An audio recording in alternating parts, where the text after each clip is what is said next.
নমস্কার বন্ধুরা, আমার রান্নাঘরে সবাইকে স্বাগত। আমি চলে এসেছি পৌষ সংক্রান্তির একটা রেসিপি নিয়ে। দুধ পুলি অত্যন্ত পছন্দের একটা রেসিপি। প্রথমে আমি নারকেলকে ভালো করে কুড়িয়ে নিয়েছি। সবার প্রথমে আমি দুধ পুলি বানাবো, সেই জন্য প্রথমে আমি নারকেলের পুরটা আমি ভালো করে বানিয়ে নেব। নারকেলটা আমি দিয়ে দেবো।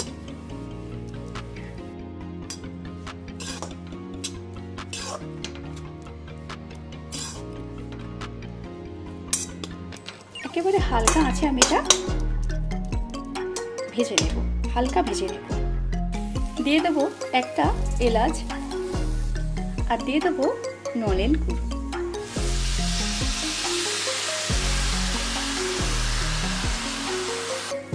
এটা ডেলা যে গুড়টা আছে সেটা দিলে হয়, এটা আমি লিকুইড গুড়টা দিয়েছি।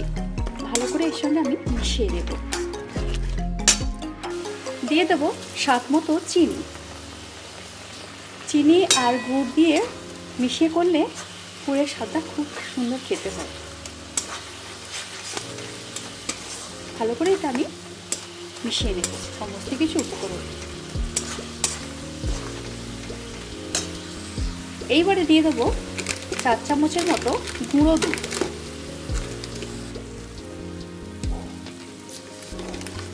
চার চামচ দিয়ে দেবো গুঁড়ো দুধ।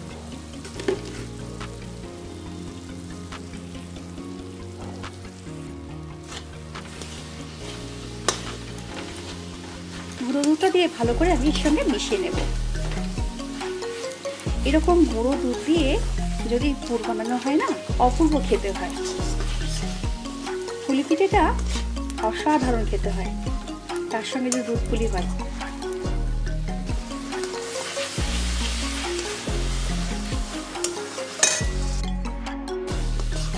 আমার আজকে নারকেলের পুর একেবারে রেডি হয়ে গেছে। এবার আমি নামিয়ে নেব।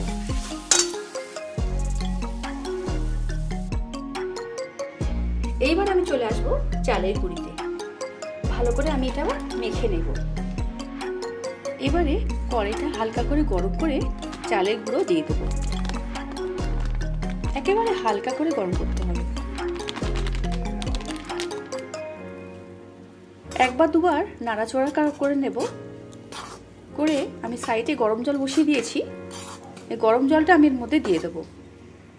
দিয়ে দেবো পরিমাণ মতো লবণ।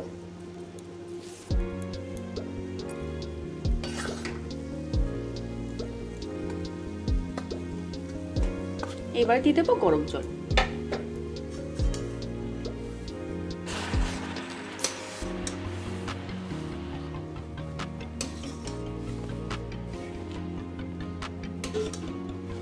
গরম জল দিয়ে ভালো করে আমি নাড়াচাড়া করে নেব।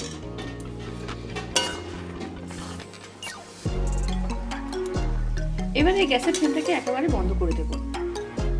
আবারও জল দেব।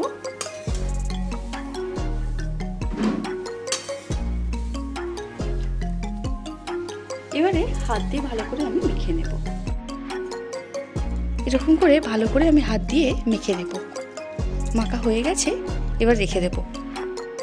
সবার প্রথমে এরকম একটা লেচি করে আমি দুধ পুলি বানিয়ে নেব। একেবারে ছোট ছোট করে আমি বানিয়ে নেব। একটুখানি ঘিয়ের প্রলেপ আমি দেব এর মধ্যে, যদি হাতে আটকে যায় সেই জন্য একটু ঘিয়ের প্রলেপ দিয়ে ছোট ছোট করে আমি একেবারে দুধ পুলি আকারে গড়ে নেব।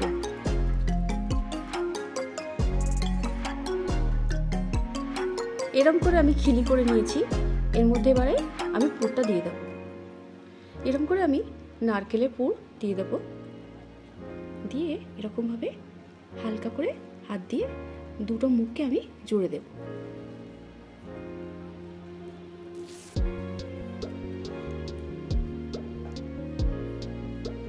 একদিকটা আমি হাত দিয়ে মুড়ে নিয়েছি। এরকমভাবে এটাকে সুন্দর করে হাত দিয়ে মেরে নেব। যেরকম ডিজাইন পারে সেরকম করে নিতে হবে। একেবারে পাতলা খোল করতে হবে। একটা করে রেখে দিয়েছি, আরও একটা করে দেখাচ্ছি। আবার একটা খিলি করে নিয়েছি। আবারও পুরটা দিয়ে দেবো। নারকেলের পুরটা অসম্ভব সুন্দর হয়েছে। এবারে ভালো করে এটা আমি মিশিয়ে নেব। দুটোকে মুখে আমি জুড়ে দুটো হাত দিয়ে এরকমভাবে আমি একবার ডিজাইন করে নেব। সমস্ত নারকেলের পিঠেগুলো আমার বানানো হয়ে গেছে। এরকমভাবে আমি বানিয়ে নিয়েছি। এবার একটা ছিদ্রযুক্ত চুবড়ি নিয়ে নিয়েছি। এর মধ্যে আমি হালকা করে আমি তেল বুলিয়ে দিয়েছি। এবারে ফুটন্ত গরম জল এটা আমি বসিয়ে দেব। এবারে একটা একটা করে পিঠে আমি দিয়ে দেবো। যেহেতু দুধ পুলিতে অনেক সময় দুধ ফুটবে, তার মধ্যে ডাইরেক্টলি পিঠে দিয়ে দেয়, কিন্তু আমি আজকে করে দেখাবো একটু ভাপিয়ে নেব পিঠেগুলোকে, তারপরে আমি দুধের মধ্যে দেব। আমি এই কটাকে আমি সাজিয়ে নিয়েছি। এবার আমি একটা চাপা দিয়ে দেব, কিছুক্ষণ আমি হতে দেব দুধ পুলিতে। এবার ঢাকাটা খুলে রেখে নেব। একটু সেদ্ধ হতে বাকি আছে। অন্য সাইডে আমি লিকুইড দুধ একটু কড়ার মধ্যে দিয়ে দেবো। ততক্ষণ আমি দুধটা জাল দিতে শুরু করব। আরও দুধ লাগবে, সেই জন্য আমি দুধটা একটু বেশি দিলাম। লিকুইড দুধ দিলাম। দুধটাকে ভালো করে আমি জাল দিয়ে দেব।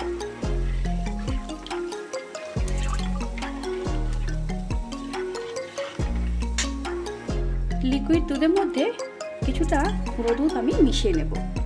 2 চামচ আমি গুঁড়ো দুধ মিশিয়ে নেব।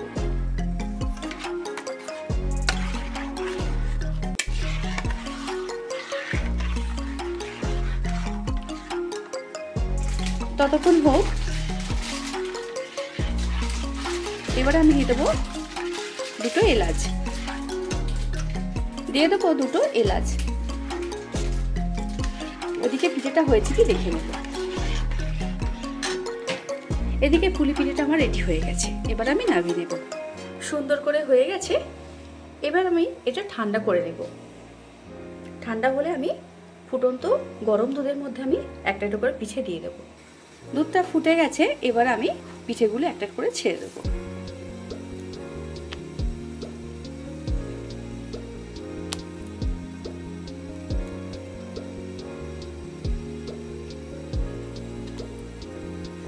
ভালো করে আমি খুন্তি দিয়ে এটা আমি উল্টে পাল্টে নেব।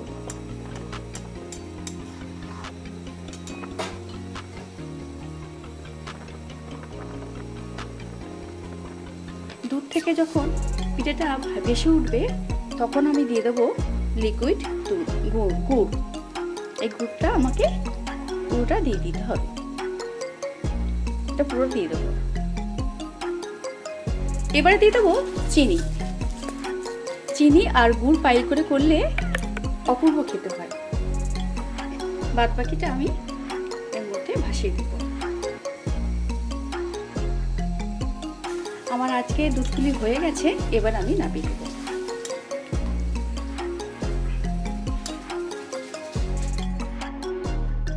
এটা এবার এক সাইডে রেখে দেব।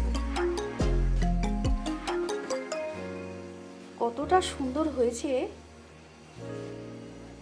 আপনারা দেখতেই পাচ্ছেন। তাহলে পৌষ সংক্রান্তির সবাইকে প্রীতি শুভেচ্ছা অভিনন্দন জানিয়ে শেষ করছি আমি আজকের ভিডিও। আমার রান্না যদি ভালো লাগে চ্যানেলটিকে সাবস্ক্রাইব করে পাশে থাকবেন। ভালো থাকবেন, সুস্থ থাকবেন। ততক্ষণের জন্য ধন্যবাদ, নমস্কার, টাটা। দেখা হচ্ছে পরের কোনো ভিডিওয়ে।